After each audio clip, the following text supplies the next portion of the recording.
Hi, Josh and Mike here from Criterion Barrels. We're here today to go over part 3 of the Accurizing the AR-15 video series, and part 3 is...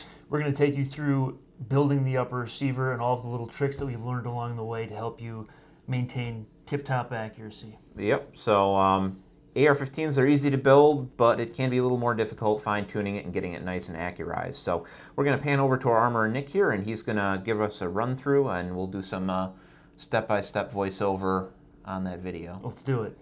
So the first step of accurizing the AR-15 that we had mentioned in part 1 is head spacing of the bolt and the barrel combination. And the next step after that, preparing the receiver for installation of the barrel, is facing off the receiver to match up with the extension. So Nick is going to do that by using this tool that he picked up from Brownells. Going to lubricate the side of it so it doesn't scratch the inside of the receiver face. And then on the end, he's going to have a lapping compound, which is a mild abrasive. And he's going to lock that into a cordless drill and basically run it in and out and get that nice, even surface finish on the receiver. Absolutely. As good as modern machining is, there's always the potential to have a slight blemish or high spot or low spot on that face of the upper receiver. We want to make sure that it's completely flush and true, so when it mates up with your barrel extension, you're going to have the best possible lockup you can have. So after you've had the opportunity to true the face of the upper receiver, you want to remove any of that lubricant from the actual slot in the upper receiver. So Nick is using some lacquer thinner here. He's just making sure that it's completely degreased and ready for our next step. Mm-hmm. And we'll probably want to do the same for the barrel extension as well. Normally when we package our barrels, they come with a rust preventative applied to it.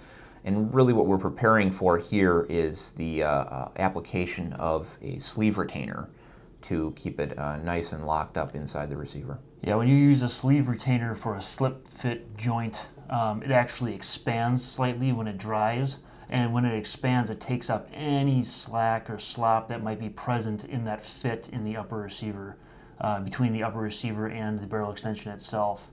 It'll also lock it in place, and it'll be very solid.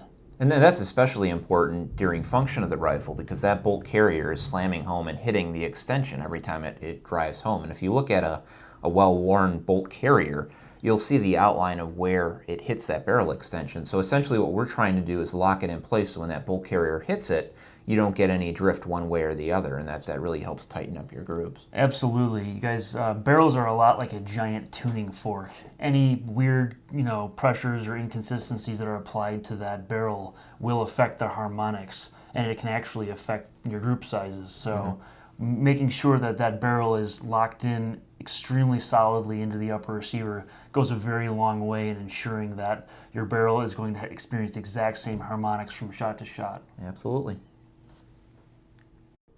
All right, so now Nick is applying anti-seize to the threads on the barrel nut itself. You can use arrow shells like the mil-spec, or any type of anti-seize will work, just to make sure that if you ever need to break that barrel nut off, once again, you'll be able to in the future. So he's going to slide the barrel nut over the barrel here and thread it into place.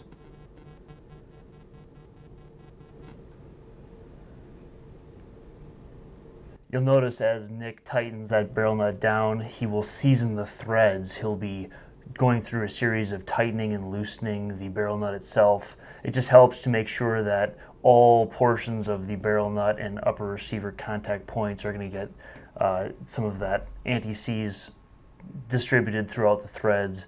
And in the future, 20,000 rounds after you've, tortured your barrel or whatever you do, you'll still be able to get that barrel nut off in the future.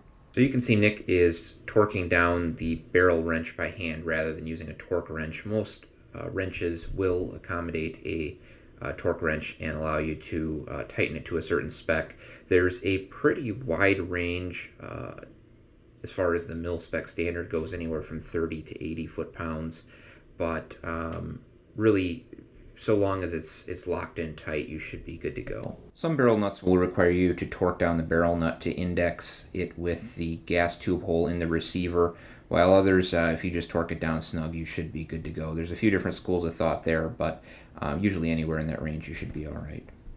So now that the barrel is installed on the upper, the next part of our video series, part 4, will go over the installation of the other subassemblies that are attached to the barrel, including the muzzle device, the gas block, gas tube, and the handguard itself. So stay tuned, and we'll be back next time for part 4 of the Accurizing the AR-15 video series.